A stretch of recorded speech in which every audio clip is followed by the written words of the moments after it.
Isang Pinay international student ang nagtapos kamakailan bilang valedictorian sa isa pong eskwelahan sa Alberta. Dati pong OFW sa Dubai ang kababayang Pinay na kinailangang pang-apat na trabaho para matapos ang pag-aaral. Narito ang report.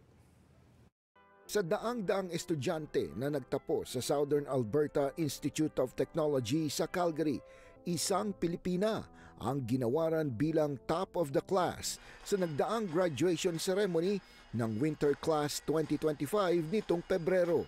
And now I would like to introduce our valedictorian, Eliza Eunice Sagum.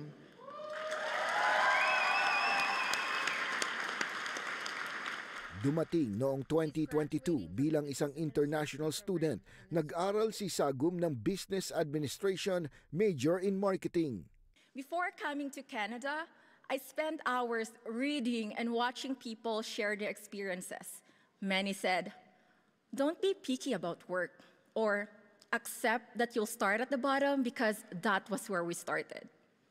While I understood the reality behind those words, I also refused to let them define me.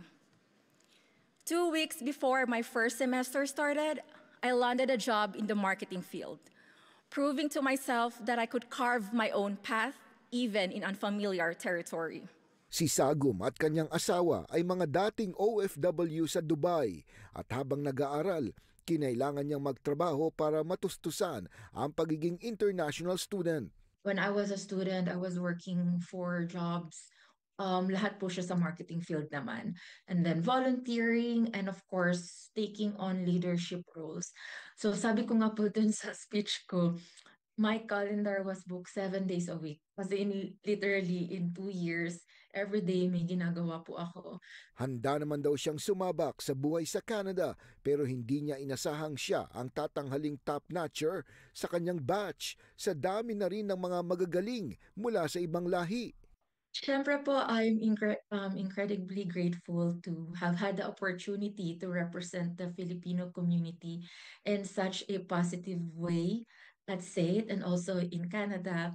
And sobrang yung pride po knowing that I carry yung values natin when it comes to work ethic, our being resilient to everything I do here. And of course, thankful po ako sa chance to shine a light on Filipino excellence. Kasi iba rin naman po talaga pag Pinoy. Ngayon may full-time job na si Eliza bilang Director's Executive Officer at isinasaayos na ang kanilang pathway to permanent residency. Batid niyang hindi madali ang maging international student sa Canada, ngunit hindi daw dapat mawala ng pag-asa. Pagdating dito sa Canada, we should just be ready. Kung ano man yung policy changes, then we have to adjust. Kasi we can't really do about it. The only thing that we can do is how we respond to it. It's really also important to grow your network. Yun naman po yung malaking nakatulong sa akin dito. Is wag yung tayo-tayo lang. There are other people out there who's ready to help us. Maging inspirasyon daw sana ang kanyang mga nagawa para maging matagumpay rin ang iba pang kababayang international student sa bansa. Your potential is yours to shape. The world will try to tell you what is possible and what isn't, but only you can determine your own path. Remember, don't just sign up and show up. You have to step up. To my fellow graduates, congratulations.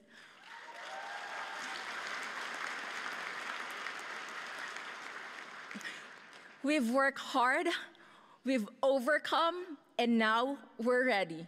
Thank you. Maraming salamat po. Pagsusumikapan anya ni Eliza na paghusayin pa ang sarili sa kanyang napiling larangan upang maiangat palalo ang maganda ng imahe ng mga Pilipino dito sa Canada.